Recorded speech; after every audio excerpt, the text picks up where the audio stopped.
do you think the Cowboys need to do this offseason to make the all-in push that you would like to see? The truckwreck.com fan text is open at 877-881-1053.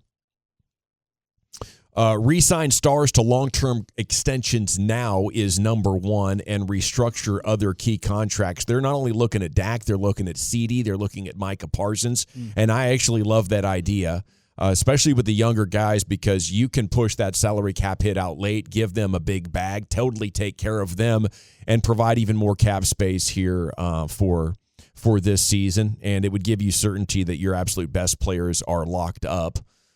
Now, I think the thing with Dak, and we talked about it in the opening segment, David Moore in the morning news today with the story, up there at the Star, they're kicking around the idea, what is the ideal way to handle this?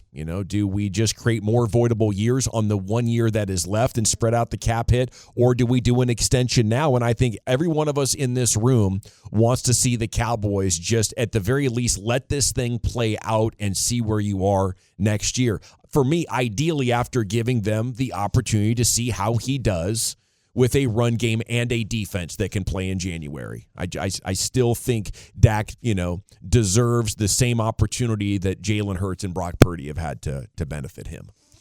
Agreed 100%. And why wouldn't you? You're just banging your head against the wall if you're not going to do that. At this point, we've seen over the course of the better part of a decade now what your team building strategy gets you with this quarterback.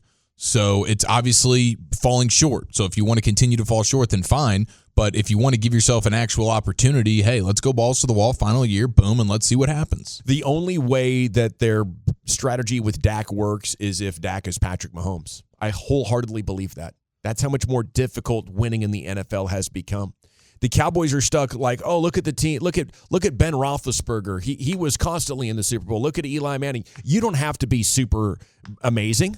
You just have to get into the tournament. And that is an outdated strategy, I think, in this NFL by maybe 7 or 8 years. It does not happen anymore. It's typically one of the two top seeds, other than the Chiefs, who, again, break every rule when it comes to pursuing that championship. And we're in this for championships, not just making the playoffs. Exactly. And I think a lot of people texted in when we talked a little bit about this in the opening segment. They were like, well, the Chiefs had faults, and you're right. But you had a Patrick Mahomes that could mask that.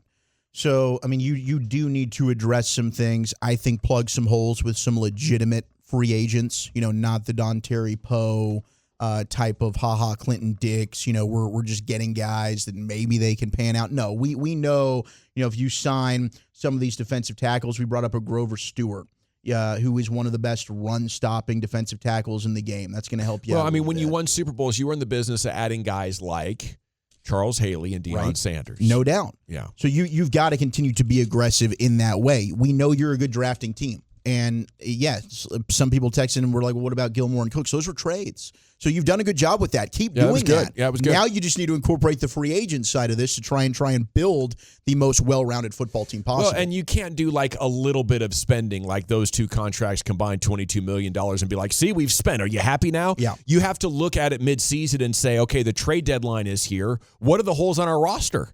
And if you want to win the championship, you can't say, well, we spent. And we got to make the playoffs next year too, so we can't fix this massive gaping hole that's going to get us our asses kicked in Wild Card Weekend now, guys. We just can't do that. The teams that are winning it say, let's do it, and we'll figure out the best way possible to keep as many good players as we possibly can when we get to the offseason. But if you're managing in the long term now, unless you have Patrick Mahomes, it's going to get your teeth kicked in, when we get there. Number two, re-sign important vets to team-friendly deals if possible. And they do mention our guy, Tyron Smith. That seems like a no-brainer, but they also mentioned Tony Pollard. And, I'm going to lean on you guys. I respect your football opinions, and I respect the work that you put in. So if you tell me Tony Pollard at a modest contract would be, a decent bet to have a productive year next year, I'll go with that. I thought he looked pretty cooked last year and unable to burst in a way, so I want to go young again. I think NFL running back 21, 22, 23, 24 years old. that is the age. Yeah. Right? Like, you get old so quick. You got to draft a guy. For me, it's if you bring back Pollard, that's fine, but you're also still drafting a back. I mean, I would like Zach Moss. I think he's a dude that is really, really good, put up great numbers last year with Indianapolis. Colts probably want to bring him back because he was so damn good for you. But that's the only thing with Pollard. I think he's going to be better than he was last year. I'm not wanting to pay a ton of money for him. I don't think the market's going to be big for him. But regardless, you're drafting a running back in this year's draft. Yes, guaranteed you have to. And I like the idea of having some level of veteran guy on the super, super cheap. Maybe it's Tony Pollard. Maybe it's Devin Singletary. I like that idea. You say Zach Moss, no problem. I'm talking about giving you $1.5 million. Like that's it. And anything much more than that, maybe $2 million, okay, but that's where we're playing here. So whichever one of those guys falls in that category, if it's Tony Pollard, I'm fine there. But otherwise, no, you can't give him anything more than about $2 million. Number 3, I like what you're doing there, Chief. Number 3, make a free agency splash with Chris Jones or Patrick Queen. I would love it. You know, I can't even dream of that. That's a $30 million a year player, right? Well, Chris Jones, yeah. Chris Jones for sure. He's going to get a ton of money. I mean, I just don't think that's realistic. I'm hoping Patrick the Cowboys Queen would do half of that on one guy. Yeah. I mean, I feel like that might be out of reality. They got to get one of these linebackers, though, and they are just very fortunate that this is a strong free agent class of linebackers that we've talked about. Yeah, they list them in here: Roquan Smith, Bobby Wagner, Levante David, Devin White, Demario Davis. So if you could get the 4th or 5th best linebacker out of this free agent class and have yourself a hell of a player, you know. And I feel like this is clearly lining up to be the Cowboys' last opportunity, at least for a while, to have a great shot at this with your offensive line getting older. And how badly they messed up the 2023 draft is really going to put a wrench. So if you don't have that pipeline of players coming, you know, they've always told us, well, we've drafted so well, we have so many good players, and they could make that excuse again if they want to.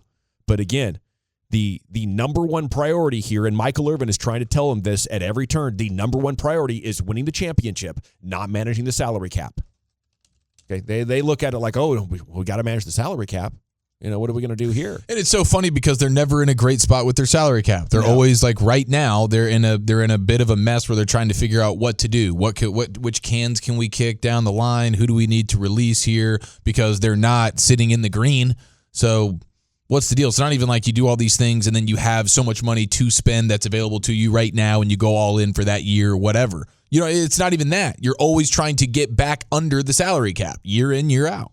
Yeah, it's getting really frustrating here with this football team. And I hope they're as frustrated and feel like something must be broken with our process. That's what I do when I lose, you know. I'm actually guilty of trying to adjust too early. Oh, we lost? Knee-jerk reaction. What can we do different? Cowboys are like, hey, lost again. We got it going on, buddy, you know. We just need some good luck. Stay the course. Number 4, we need that continuity. Number 4, select a top-tier offensive line prospect in round 1 of the 2024 NFL Draft. I love this. And then number 5, shore up the running back and linebacker positions through the draft. But if you cannot get a center, you know, you're looking at this draft and your guard spots are taking up very significantly. Your left tackle is going to be Tyron Smith, I assume. And now I would throw extra resources on offensive line, but how you can't get off of Terrence Steele's deal for 2 years from now. They really screwed that up. Yes. I would have loved it if they hadn't brought back Terrence Steele. And right now we could be talking about having an additional $18, $20 million in salary cap space and actually drafting a tackle if he's there at 24. But we're not going to do that. So once again, we're trying to cover for mistakes that have been made in recent seasons on a guy who suffered a massive injury before he hit free agency, no less, once again. So I don't know how you look at other positions beyond center in the first round, but I'd be like, doesn't match the Cowboys' MO. They don't like to take a first-round guy and have him sit or, you know, be in a position of redundancy. They might look at Tyron Smith and Terrence Steele like they're going to be manning those positions for the foreseeable future. Maybe they are. I mean, it's kind of a ridiculous thought when it comes to Tyron, and I think that you need depth along your offensive line. How long is Zach Martin going to be doing this, right? He's going year to year right now.